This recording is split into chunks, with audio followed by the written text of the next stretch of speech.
தொண்டை வலி, தொண்டையில் இருக்கக்கூடிய சளி, வறட்டு இருமலை சரி செய்யக்கூடிய, அது மட்டும் இல்லாமல் நம்ம உடம்புல இயற்கையாக இருக்கக்கூடிய இம்யூன் பவர், அதாவது நோய் எதிர்ப்பு சக்தியை 10 நிமிஷத்தில் பன்மடங்கு கூட்டக்கூடிய ரொம்ப ரொம்ப அருமையான ஒரு ரெசிபி.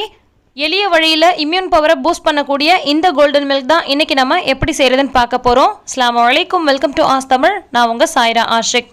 இது செய்கிறதுக்கு ஒரு பாத்திரம் அடுப்பில் வச்சுட்டு இதில் நம்ம 2 கப் அளவுக்கு பால் சேர்த்துக்கலாம். பசும்பால் அல்லது எருமைப்பால் ரொம்ப ரொம்ப நல்லது. பேக்கெட் பால் அவாய்ட் பண்ணிவிட்டு பசும்பால் கிடச்சிதா எடுத்துக்கோங்க. அப்படி இல்லை பேக்கெட் மில்க் தான் இருக்குது அப்படின்னா அதில் கூட நம்ம செய்யலாம். இது நம்ம டெய்லியும் நைட்டு குடிச்சிட்டு வரணும். இப்போ நம்ம செய்யக்கூடிய அளவு பார்த்திங்கன்னா 3 பேர் தாராளமாக குடிக்கலாம். நீங்கள் எத்தனை நபருக்கு செய்கிறீங்களோ அதுக்கேற்ற மாதிரி பொருட்களுடைய அளவை கூட்டிக்கோங்க. பால் சேர்த்துட்டு பால் இந்த மாதிரி நல்லா கொதி வர ஆரம்பிக்கணும். இதுக்கப்புறமா தான் நம்ம மற்ற பொருட்களை சேர்க்க போகிறோம். ஃபஸ்ட்டு நம்ம மஞ்சள் பொடி. இது பார்த்திங்கன்னா கடையில் வாங்கின மஞ்சள் பொடியாக இல்லாமல் நம்மளே வாங்கி அரைப்போம் இல்லையா, அந்த மஞ்சள் பொடியாக இருந்தால் ரொம்ப ரொம்ப நல்லது. நீங்கள் எப்போவும் கடையில் தான் வாங்குவீங்க அப்படின்னா அதுவும் பிரச்சனை இல்லை. 1/2 டீஸ்பூன் அளவுக்கு மஞ்சள் பொடி சேர்த்துக்கலாம்.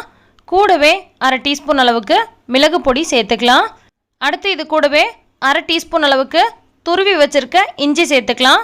இஞ்சி சாராக இருந்துச்சுன்னா கூட நீங்கள் 1/2 டீஸ்பூன் அளவுக்கு இஞ்சி சாறு சேர்த்துக்கலாம். அடுத்து இது கூட 2 பீஸ் அளவுக்கு பட்டை சேர்த்துக்கிறேன்.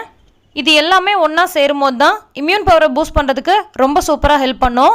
இந்த மஞ்சள் சேர்த்த பாலில் இருக்கக்கூடிய பெனிஃபிட்ஸ்லாம் நமக்கு முழுசாக கிடைக்கணும்னா இதில் நம்ம நல்ல கொழுப்பு கொஞ்சமாக சேர்க்கணும். அதுக்கு நான் இன்றைக்கி 1/4 டீஸ்பூன் அளவுக்கு நெய் சேர்த்துருக்கேன். இதுக்கு பதிலாக நீங்கள் தேங்காய் எண்ணெய் கூட 1/4 டீஸ்பூன் அளவுக்கு சேர்க்கலாம். ஆனால் நல்ல சுத்தமான தேங்காய் எண்ணெயாக இருக்கணும். இது எல்லாத்தையும் சேர்த்து நல்லா மிக்ஸ் பண்ணி ஒரு 2 நிமிஷம் போல் நல்லா கொதிக்க விட்டுக்கலாம். சிலர் பாலில் மஞ்சத்தூள் சேர்த்து குடித்தா நல்லது அப்படின்றதுக்காக பாலை நல்லா கொதிக்க வச்சு டம்ளரில் சேர்த்துட்டு அதுக்கப்புறமா ஒரு பிஞ்ச மஞ்சத்தூளும் கொஞ்சமாக சர்க்கரையும் போட்டு கலந்து குடிப்பாங்க. அந்த மாதிரி செய்யும்பொழுது அந்த மஞ்சளுடைய பலன் எதுவுமே உங்களுக்கு கிடைக்காது. எப்போதுமே பாலோட மஞ்சத்தூள் சேர்ந்து கொதிக்க வைக்கும்போது தான் அதோட பலன் கிடைக்கும். அதே மாதிரி மஞ்சத்தூள் மட்டும் சேர்க்காம அதோட மிளகு பொடியும் சேர்த்து கொதிக்க வைக்கும்பொழுது அதோட கம்ப்ளீட் மருத்துவ குணம் நமக்கு கிடைக்கும்.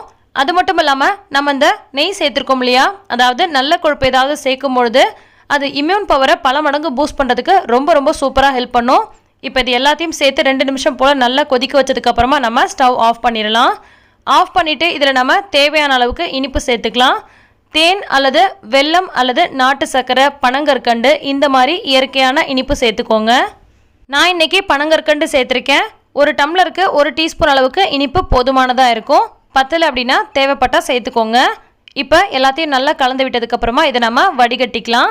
வடிகட்டிட்டு குடிக்க போகும்பொழுது இதில் நீங்கள் நல்லா ஃப்ரெஷ்ஷாக பொடி பண்ண மிளகு பொடி கொஞ்சமாக தூவிட்டு கூட குடிக்கலாம். குழந்தைங்களுக்கு கொடுக்கும்போது அப்படியே கொடுத்துக்கோங்க. காலையில் டீ காஃபிக்கு பதிலாக குடிக்கலாம்.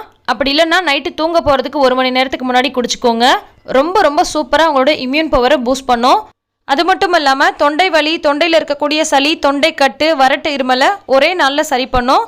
கண்டிப்பாக இந்த ஹெல்த்தியான ரெசிபி உங்கள் எல்லாருக்கும் ரொம்பவே பிடிச்சிருக்கும்னு நினைக்கிறேன். பிடிச்சிருந்தால் லைக் பண்ணி மற்றவங்களுக்கும் ஷேர் பண்ணுங்கள். நிறைய பேருக்கு யூஸ் ஆகும். எல்லா புகழும் இறைவனுக்கே.